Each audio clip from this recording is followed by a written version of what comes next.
Let's see. Let's see. Usually we start off with a little bit of fitness, but I'm liking what Keith had. He wanted to talk about this evening. I'm liking it because I think it's something that we need to talk about because it's getting crazy. I'm seeing a lot of the commercials. I'm seeing a lot of them. Everybody's going into the gambling side. Y'all been seeing a lot of gamblers out here. Y'all been hearing about it at work and Hey, stuff like that. it's everywhere. We talk about it at work. I dibble and dabble here and there. You know what I'm saying? I don't let it do what it's doing to to these young men though. I don't love Okay. gambling that much. Yeah, because I'm hearing about a lot. I'm seeing a lot of, even though there ain't a lot of commercials, because everybody ain't watching regular TV anymore. But I'm seeing a lot of them come up on when you watching YouTube and stuff like you seeing a lot of commercials. I'm seeing a lot of people talk about it. So we're gonna start lighting people on it. We're gonna look at this video and we're gonna chop it up, chop it up. You get a huge rush from sports betting. So that adrenaline rush, Sports betting or any betting can really get our gears going. it's like a big risky feeling. Donovan Johnson says the gratification is instantaneous and you want more and more. It's like a sick in your stomach type of feeling because you don't know if you're going to win or lose. But if you throw up a good pick or a good parlay, then it should hit. But this instant gratification may be taking away from another intimacy. A rush of endorphins, dopamine, adrenaline, all that kind of stuff without having to move, without having to expend any effort. And I can have all that excitement and all that thrill for minimal to no effort. A Pew Research study found 63% of young men are single, the highest it's ever been. And 50% of young men have no interest in dating, not even casual sex. 30% of young men say they haven't had sex in over a year and a half and don't really seem to care. I can understand that a little bit. It's extremely dangerous. It's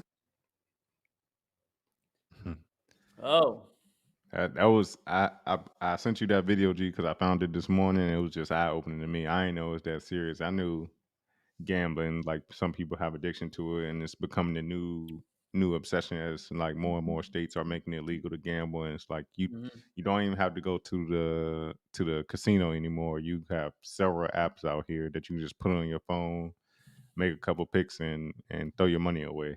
Um, I Man. I'm more so I'm more so I'm the advocate for more financial topics on this network.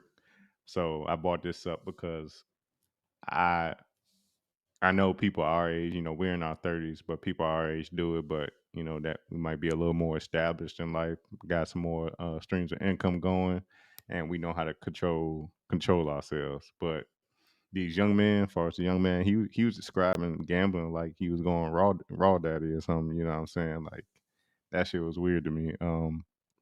But Amazing. yeah, gambling is not anything I ever liked. Right?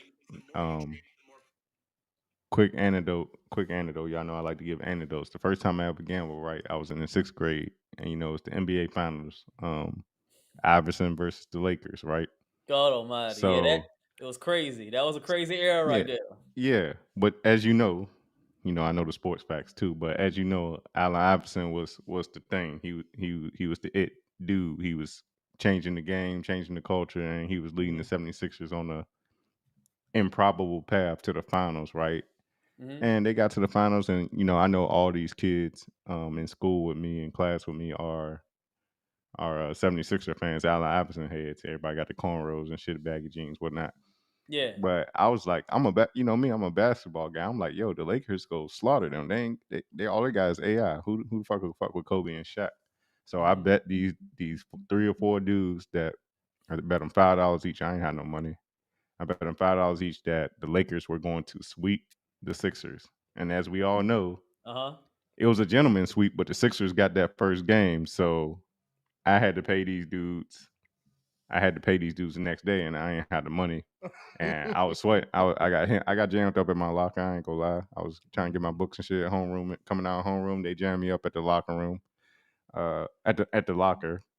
And I just told them, No. yo, I'll get y'all money tomorrow. My bad. I just forgot, And I had to tell my mom some bullshit excuse about how I need to bring $20 for a field trip or some supplies, some shit I made up. And I said I needed all five, so I needed like can you get some change on that 20? It was suspect as hell the way I finessed that, but You're a victim. Here we go, CSI. CSI, and I was still green then, and I ain't know none of these dudes. I went to school in the West End, so this was back when West Mob was the thing. I'm like, I don't want no problems. I was what's up, Stanley? I'm like, Yeah. go back in the house. You was in North Side, South Side? Where you was at? I went to school in the West End, even though I was from North Okay, Side. all right. I was from North Side, but I was Okay, going all to right, school all right. at Benford. So yeah, I ain't want no problems with these dudes. And I told myself from there, I'm like, I'm not a gambling guy, because every time I gamble, I'm a lose. So I learned from an early age, and every time I have gambled, not just with money or anything, gamble with your with anything, taking risk out here. You taking uneducated risk, taking blind risk, taking Yeah. just going sporadically. That's not the way to live.